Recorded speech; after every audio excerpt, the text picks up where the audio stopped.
व्यापारी व्यापार करता है तो कभी संतुष्ट नहीं होता। मैं उसका उदाहरण बताता हूँ अभी कि यदि मैं आपसे पूछूं कि ईमानदारी से बोलना 2014 में आपकी जितनी दुकान का सेल था 2024 में डबल हुआ कि नहीं हुआ? हुआ ना? मैं इनकम टैक्स वाला नहीं हूँ, सही बोल देना। ये क्यों हुआ, कभी आपने सोचा है? ये सिर्फ आपके ही नहीं हुआ, पूरे देश के अंदर अर्थव्यवस्था बहुत जबरदस्त मोदी जी के माध्यम से चल रही है। उन्होंने क्रय शक्ति बढ़ाई है आम गरीब व्यक्ति की, खरीदने की क्षमता बढ़ाई। अब आप कहेंगे कैसे बढ़ी?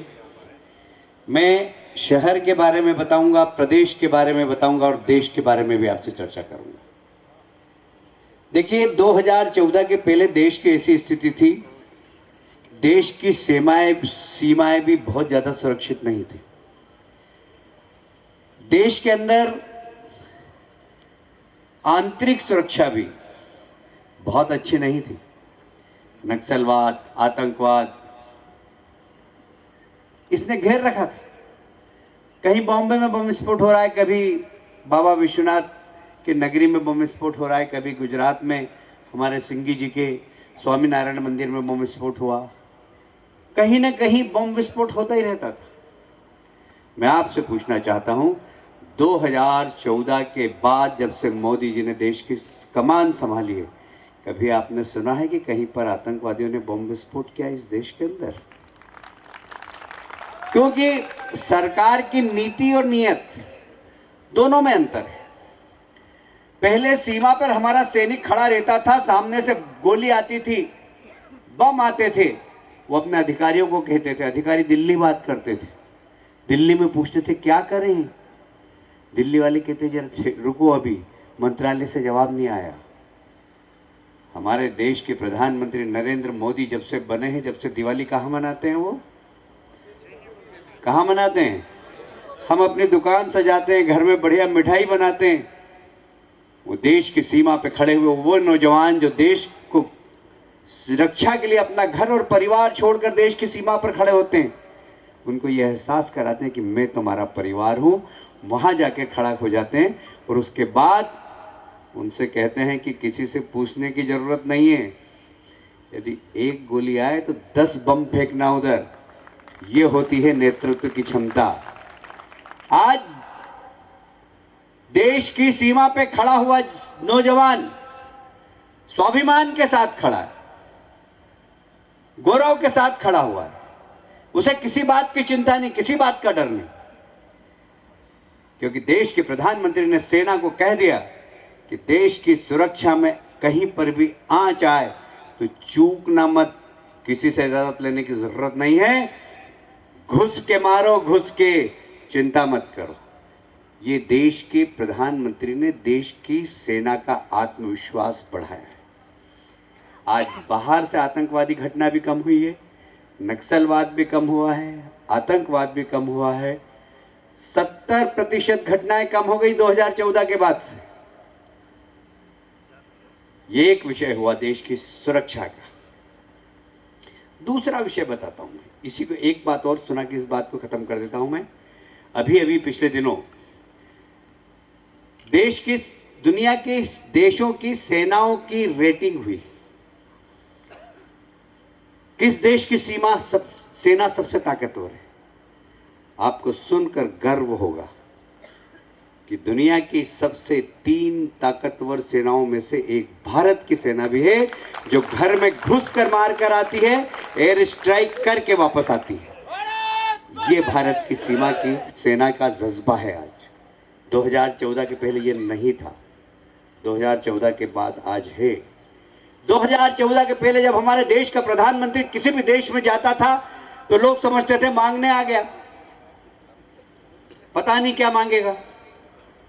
आज हम 2024 में खड़े हैं, जब हमारे देश का प्रधानमंत्री कहीं भी जाता है तो लोग सोचते हैं पता नहीं क्या देकर जाएगा। ये भारत है। और मुझे कहते हुए बहुत गर्व है। आप सब व्यापारी हैं, ऐसे कितने लोग हैं जो इंटरनेट चला लेते हैं? कितने लोग हैं? काफ़ी लोग हैं इसमें। आप खाली मैं छोटा सा एक उदाहरण बता रहा हूं आपको। व्यापारी है इसलिए इसको समझना चाहिए। 2004 में जब स्वर्गीय अटल बिहारी वाजपेयी जी ने सत्ता छोड़ी थी, तो देश का बजट पता साइज कितना था? लगभग 6.5 लाख का 2004 में। 2014 में जब यूपीए की सरकार आई, 2024 तक बजट का साइज कितना है था पता है आपको? 13 लाख करोड़। मतलब 10 साल में हमारे बजट का साइज डबल हुआ। आज 2024 है, आपको पता है बजट का साइज क्या है? किसी को पता है? 47 लाख करोड़, 4 गुना लगभग बढ़ा है हमारा बजट का साइज। ये देश की अर्थव्यवस्था को मजबूत करने का काम कैसे हुआ, कभी आपने सोचा है? आज भारत के गरीब की क्रय शक्ति बढ़ाई। अक्षय, तुम्हारे पास एक कागज है, उस कागज में मैंने अभी इस इंदौर जिले के अधिकारी से मंगवाई है। यहां पर प्रधानमंत्री आवास योजना के कितने मकान बने? 92,000। कितनी राशि आवंटित हुई? 92,000 इंटू आप 1.5 लाख। अर्बन का 2.5 है, ग्रामीण क्षेत्र का 1.5 है। अपन औसत हम 1.5 ही मान लेते हैं। 1.5 का कैलकुलेशन करो। 92,000 में यदि आपने 1.5 लाख का गुणा किया तो कितनी राशि हो गई? हाँ, कितना हुआ भाई? हाँ बताओ यार। 15,000 करोड़। 150 करोड़ ही हुए। 15,000 करोड़। अरे यार देखो यार, ऐसा मत करो यार, गुणा भाग तो सही करो यार। है जी 1500 करोड़ 15,000 है जी 15,000 करोड़। 15,000 करोड़ नहीं, 1500 करोड़। 15,000 होते कितने हैं बता दो? 15,000 करोड़। अब ये 150 करोड़ ही बोल रहे थे। बनिया बड़ा कंजूस होता है यार। अपना मौका आया तो जोड़ घटा भी कम कर देता है। भाई साहब 15,000 करोड़ रुपए ये कहाँ गए, आपने सोचा कभी? आपके यहाँ से सीमेंट खरीदी, सीमेंट खरीदने इंदौर नहीं आया वो। आपके यहाँ से सरिया खरीदा, आपके यहाँ से दरवाजे खरीदे कि नहीं खरीदे? ये व्यापार किसका हुआ?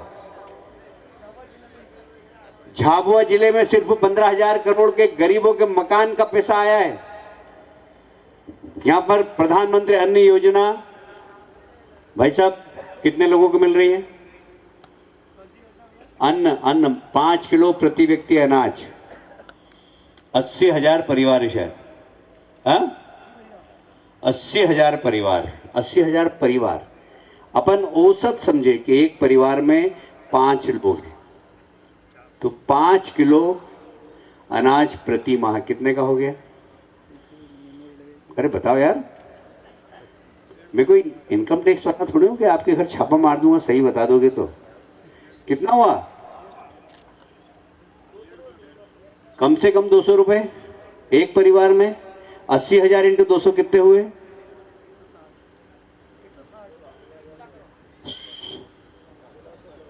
1600 करोड़। 1600 करोड़ रुपए का सिर्फ अनाज आया आपके यहाँ। मैं अगर ऐसी सारी योजनाएं गिनाऊं, लाडली बहना योजना कितनी है जरा बताना? लाडली बहना 1,98,000, लगभग 2 लाख। उनको मिलते हैं 1250 प्रति माह। प्रति माह कितना पैसा आ रहा है भैया आपके यहाँ? कम से कम सिर्फ बहनों के लिए। भाई सब गलत कर रहे हैं। एक बार देखो जरा कितना है? 25 करोड़ महीना? नहीं भाई साहब 250 करोड़ महीना। मैं भी यार थोड़ा सा गणित उणित जानता हूँ। 250 करोड़ रुपया महीना आता है आपके यहाँ महिलाओं को। साल भर का कितना हो गया? हाँ? लगभग 3,000 करोड़। ये क्या होता है? 3,000 करोड़ कहाँ जाता है? मार्केट में आ रहा है कि नहीं आ रहा है? अरे गरीब परिवार के यहाँ बरसात हुई कि खट से भेजती, जा नानी जा, बेसन और तेल लिया जरा, थारा दादा के लिए भजिया बनाऊंगी।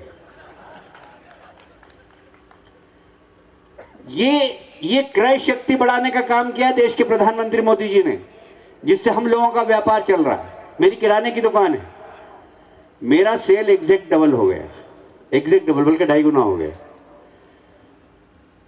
क्योंकि क्रय शक्ति बढ़ी है। मुझे बहुत गर्व होता है जब हमारे देश के प्रधानमंत्री यूएस के संयुक्त पार्लियामेंट में भाषण देते हुए कहते हैं, किसने देखा था जब वो यूएस के पार्लियामेंट में भाषण दे रहे थे, उन्होंने एक लाइन बड़ी आत्म मुग्ध होकर बोली थी, बड़ी स्वाभिमान के साथ बोली थी।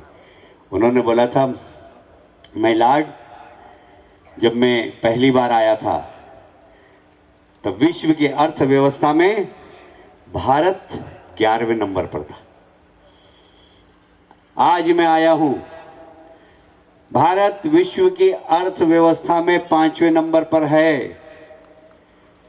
शायद अगली बार आऊंगा तो भारत 3रे नंबर पर होगा। आपने मूडी का नाम सुना है? मूडी रेटिंग एजेंसी है वर्ल्ड की,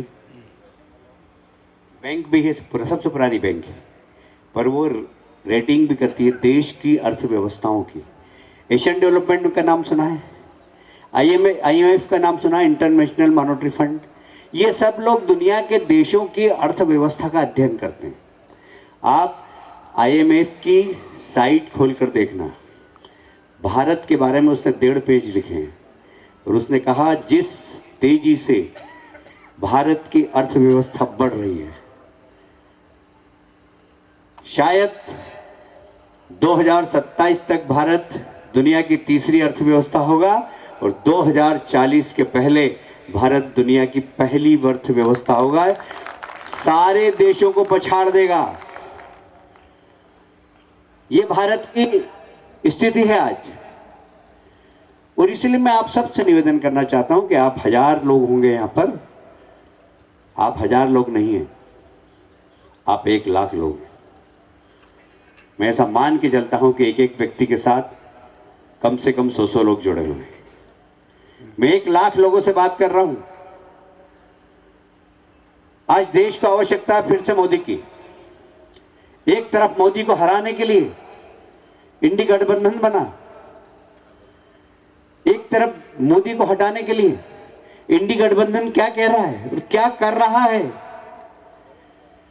कभी झूठ बोलता है, साफ गरीबों को, SC ST के लोगों को भड़काने का काम कर रहा है कि आपका आरक्षण खत्म कर देंगे, संविधान खत्म कर देंगे।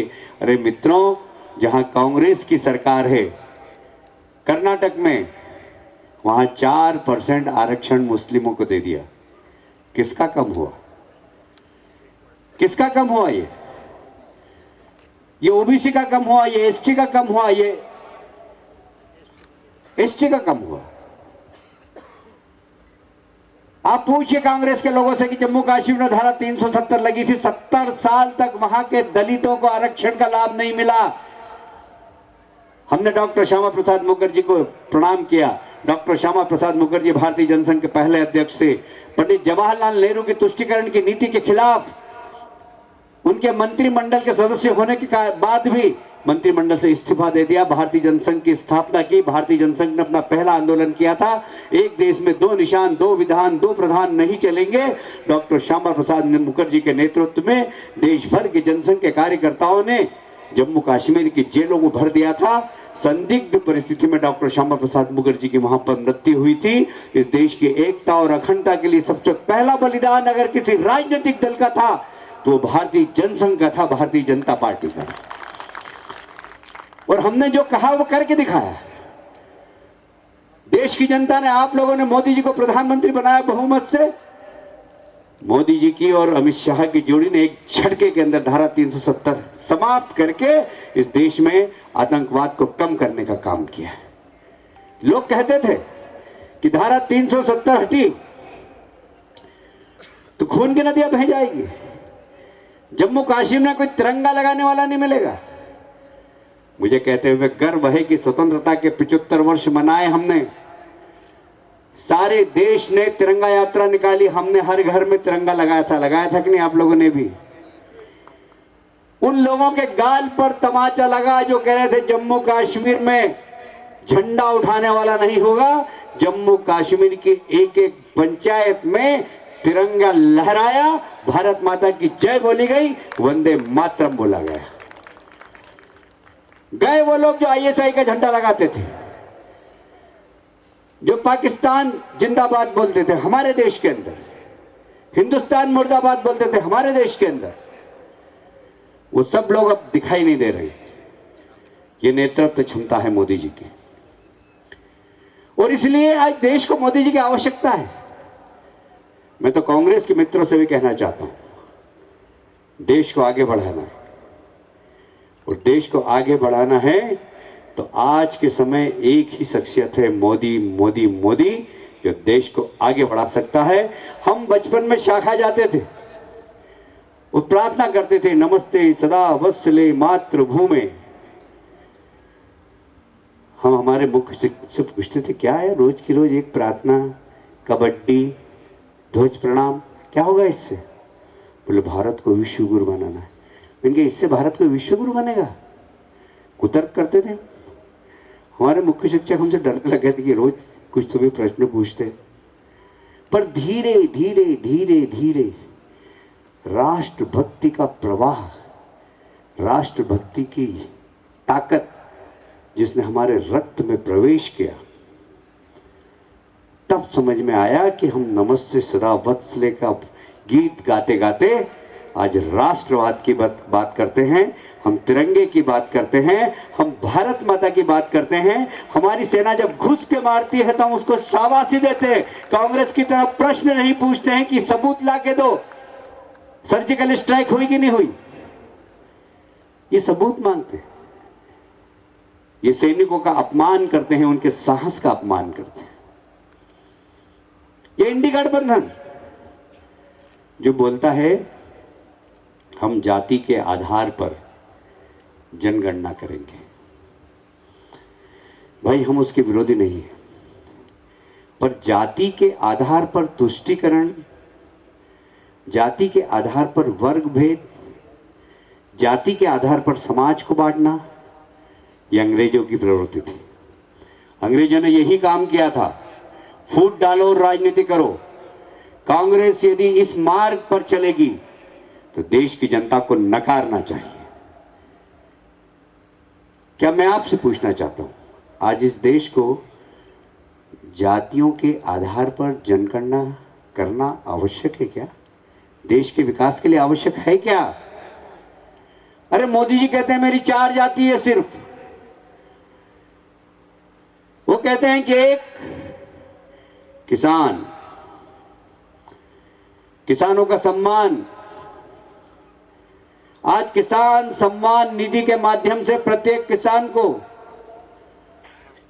12,000 रुपये मिल रहे हैं। मैं यही था, युवा मोर्चे का प्रभारी था।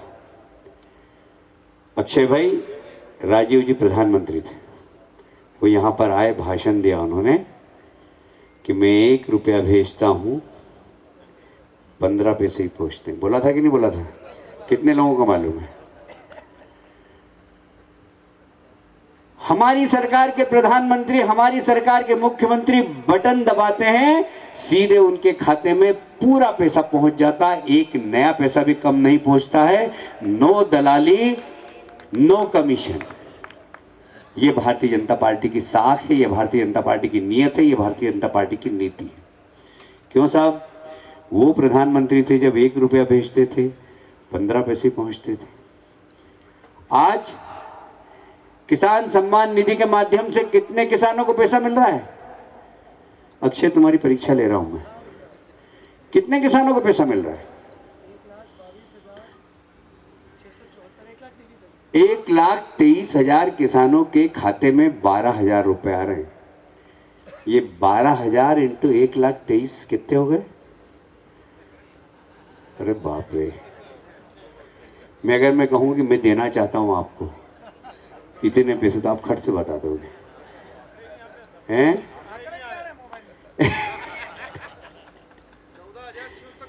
है जी 14,600 करोड़ लाख 74 करोड़ 14,076 करोड़ रुपया किसानों के पास आ रहा है। ये पैसा कहाँ जा रहा है? आपके पास आ रहा है।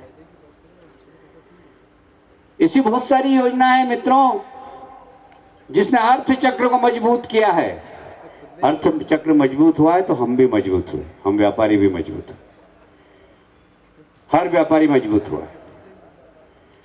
और इसलिए मैं कहना चाहता हूं, भारत आज दुनिया का सबसे बड़ी आशा का केंद्र है। मैं आपको विदेश नीति के 2 उदाहरण बताकर अपनी बात समाप्त कर दूंगा। एक समय था दुनिया के विश्व का सबसे बड़ा मंच है यूनाइटेड नेशन, संयुक्त राष्ट्र संघ। ये सारे देशों का सबसे बड़ा मंच है। इस मंच के अंदर सभी देश हैं। विश्व की कोई सी भी समस्या हो तो इस पे बहस होती है। मुख्य रूप से 2014 के पहले अमेरिका ने क्या कहा, जापान ने क्या कहा, चाइना ने क्या कहा, इंग्लैंड ने क्या कहा, जर्मनी ने क्या कहा, फ्रांस ने क्या कहा, उसके बाद फाइल बंद हो जाती थी। आज दुनिया की कोई सी भी समस्या हो, अमेरिका ने क्या कहा, चीन ने क्या कहा, इंग्लैंड ने क्या कहा, फ्रांस ने क्या कहा, जर्मनी ने क्या कहा, जब तक हमारे देश के प्रधानमंत्री नरेंद्र मोदी उसमें कुछ नहीं बोलते, जब तक यूनाइटेड नेशन की फाइल बंद नहीं होती है, ये भारत की दुनिया के अंदर साख है। भारत की दुनिया के अंदर यह साख है कि जब 2 देश लड़ते हैं, रशिया और यूक्रेन, दोनों एक दूसरे के ऊपर बम फेंक रहे हैं, मिसाइल दाग रहे हैं, हमारे 20,000 विद्यार्थी वहां अंदर फंसे हुए हैं। हमारे देश का प्रधानमंत्री, उस समय चुनाव चल रहे होते थे विधानसभा के, हमारे देश का प्रधानमंत्री उन दोनों देशों के राष्ट्रपति से बात करता है कि मेरे देश के 20,000 बच्चे जब तक बाहर नहीं आ जाएं, जब तक युद्ध विराम करिए। बोले युद्ध विराम नहीं होगा। बोले करना पड़ेगा आपको। बोले ठीक है, हम टाइम बीइंग एक कॉरिडोर बना देते हैं, पर ये कैसे पता लगेगा भारतीय हो? तो बोले जो तिरंगा लेकर निकले, आपकी मिसाइल रुक जाना चाहिए। आपको आश्चर्य होगा, 20,000 बच्चे वहां से निकले तिरंगा लेकर। वहां बांग्लादेश, पाकिस्तान और अफगानिस्तान के बच्चे भी पढ़ रहे थे, वो भी तिरंगा हाथ में लेकर निकले अपनी जान बचाने के लिए। आज तिरंगे की शान मोदी जी ने कहां पहुंचा दी, ये सोचिए कि वो पाकिस्तान जो तिरंगे को गाली देता है, उनके बच्चे अपनी जान बचाने के लिए तिरंगे को हाथ में लेके वहां से निकले। ये भारत की शान है। मैं और 2 उदाहरण देकर अपनी बात समाप्त करूंगा। एक समय था विश्व के अंदर भारत की स्थिति ये थी कि कभी वो रशिया के साथ, कभी वो अमेरिका के साथ, कभी रशिया के साथ, कभी अमेरिका के साथ। इसके बीच में 2014 के पहले काम करने वाले नेताओं ने देश को पेंडुलम बना रखा था। आज स्थिति क्या है? आज भारत की साख, भारत का दम, भारत के नेता की नेतृत्व क्षमता, अमेरिका भी भारत के साथ है, रशिया भी भारत के साथ है, दोनों देश भारत के साथ है। यह पहली बार हुआ विश्व की राजनीति में, विश्व की राजनीति में यह पहली बार हुआ कि भारत के साथ आज अमेरिका भी है, रशिया भी है। आप कल्पना कर सकते हैं दुनिया का सबसे ताकतवर देश का राष्ट्रपति कहता है please give me autograph, I want to take a selfie with you, मैं आपके साथ एक सेल्फी लेना चाहता हूं। हमारे देश के प्रधानमंत्री ऑस्ट्रेलिया में जाते हैं, वहां का प्रधानमंत्री कहता है मोदी इज बॉस। मैं उस देश का नाम भूल गया जिस देश के प्रधानमंत्री ने, राष्ट्रपति ने प्रधानमंत्री की चरण स्पर्श किए थे। नॉन उगांडा, कुछ अलग प्रकार का नाम है उसका, है जी,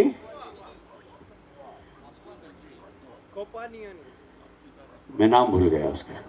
हमारे देश के प्रधानमंत्री के पैर छुए उसने। दुनिया के अंदर भारत की साख, दुनिया के अंदर मोदी जी की साख, जब कहीं भी जाते हैं मोदी मोदी मोदी के नारे लगते हैं, चाहे अमेरिका जाए, चाहे रशिया में जाए, चाहे छोटे छोटे जापानियों के बीच में जाए, चाहे काले अफ्रीकन के बीच में जाए, मोदी मोदी मोदी मोदी मोदी। ये मोदी का नारा नहीं है, ये 140 करोड़ जनता का मान सम्मान का नारा है। 140 करोड़ जनता का मान सम्मान। और इसलिए आज एक तरफ इंडी गठबंधन है, कौन इसमें नेता है किसी को पता नहीं, वो भी नहीं जानते।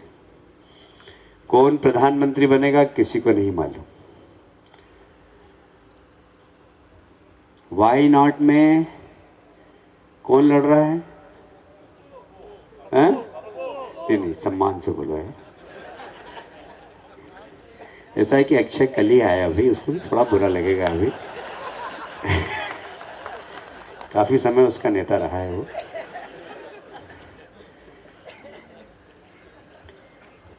भैया राहुल भैया लड़ रहे हैं वहां। अब ये इंडी गठबंधन का कैसा गठबंधन है आप देखो, वहां पर इंडी गठबंधन की ही कम्युनिस्ट पार्टी का उम्मीदवार उनके खिलाफ लड़ रहा है, उनके खिलाफ लड़ रहा है इंडी गठबंधन। बंगाल में ममता जी कह रही है सीपीएम और कांग्रेस दोनों भारतीय जनता पार्टी के एजेंट, और दिल्ली में आके हाथ मिलाते हैं, एक दूसरे के साथ खड़े होते हैं। सोनिया जी के साथ ममता जी खड़ी होती है और बंगाल में कहती है ये भारतीय जनता पार्टी के एजेंट है। ये इंडी गठबंधन है। क्या इस गठबंधन पे विश्वास किया जा सकता है? क्या इस गठबंधन को एक भी वोट मांगने का अधिकार है क्या, मैं आपसे पूछना चाहता हूं। और इसलिए आपसे निवेदन करना चाहता हूं, आप इस जिले के श्रेष्ठीजन, आप इस जिले के वो लोग हैं जो प्रभाव डालते हैं समाज के अंदर। मैं ये नहीं कह रहा हूं कि कल से निकल जाइए भारतीय जनता पार्टी का झंडा लेकर अनिता जी को वोट दो, अनिता जी को वोट दो, नहीं। हम जहां बैठें, जहां चर्चा करें, जिससे भी बात करें, उससे कहें कि देश को कौन आगे ले जा सकता है, देश की गरीबी कौन दूर कर सकता है। मैं तो अक्षय भाई, मैं यहाँ पर विद्यार्थी परिषद के ज़माने से आता हूँ। ये दौलत बैठा ना, इसका बड़ा भाई मेरे साथ काम करता था, जिसने मोदी जी सरी के बाल बढ़ा लिए अपने सफ़ेद सफ़ेद पूरे। हाँ, ये पहले कोई सफ़ेद ऐसे बाल रखते ही नहीं था, सब काला पीले कर लेते थे। जब से मोदी जी ने चालू किया तो सफ़ेद बाल वाले, वो जिनके आधे काले वो भी सोचते पूरे सफ़ेद हो जाए तो अच्छा है, मोदी स्टाइल है। तो ये दौलत के बड़े भाई साहब मेरे साथ विद्यार्थी परिषद में थे। मुझे याद है एक बार कार्यक्रम के दौरान पुलिस से धक्का मुक्की हो गई, मेरा पैंट फट गया। मैं पैंट लेने बाजार में गया, क्यों दौलत, पैंट भी ढंग का नहीं मिला था। और मैंने कहा इसको यार कहीं चेंज करने के लिए चेंजिंग रूम है क्या? चेंजिंग रूम क्या होता है ये भी नहीं पता था किसी को। क्या हालत थी। और आज क्या शानदार शोरूम बन गए, बने कि नहीं बने? आज मल्टीनेशनल कंपनी का माल यहाँ ले रहे हैं लोग। ये किसानों की क्षमता, ये मजदूरों की क्षमता, क्रय शक्ति बढ़ाई है। एसटी भाई आजकल जींस की पैंट पहनते हैं, पहनते कि नहीं पहनते? कह रहे भानु हैं? हाँ बोल रहा, मैंने भी अभी अभी बंद करी, मैं भी जींस की पैंट पहनता हूँ। है जी, 1.5 लाख की बाइक से घूमते हैं। ये सब क्रय शक्ति बढ़ाई है मोदी जी ने, गरीबी दूर करने का संकल्प है जो उनका, जो उन्होंने कहा था कि पहला किसान, दूसरा नौजवान, तीसरा महिला शक्ति और चौथा गरीब कल्याण। ये 4 मेरी जातियां हैं। कौन कौन सी जाति बोली उन्होंने? पहला किसान शक्ति, दूसरा नौजवान शक्ति, तीसरा महिला शक्ति जिसकी प्रतीक रूप अनिता जी बैठी है, और चौथा गरीब कल्याण। ये 4 कार्यक्रम एक मिशन के रूप में देश में मोदी जी चला रहे हैं और चारों पे परिवर्तन दिख रहा है। मैं आपको बताऊं, मैं भी गांव चलो अभियान के अंतर्गत एक गांव में गया रात भर, वहां पर रुकने का कार्यक्रम, नेता जो भी जाएगा उस गांव में रुकेगा। मैं रुका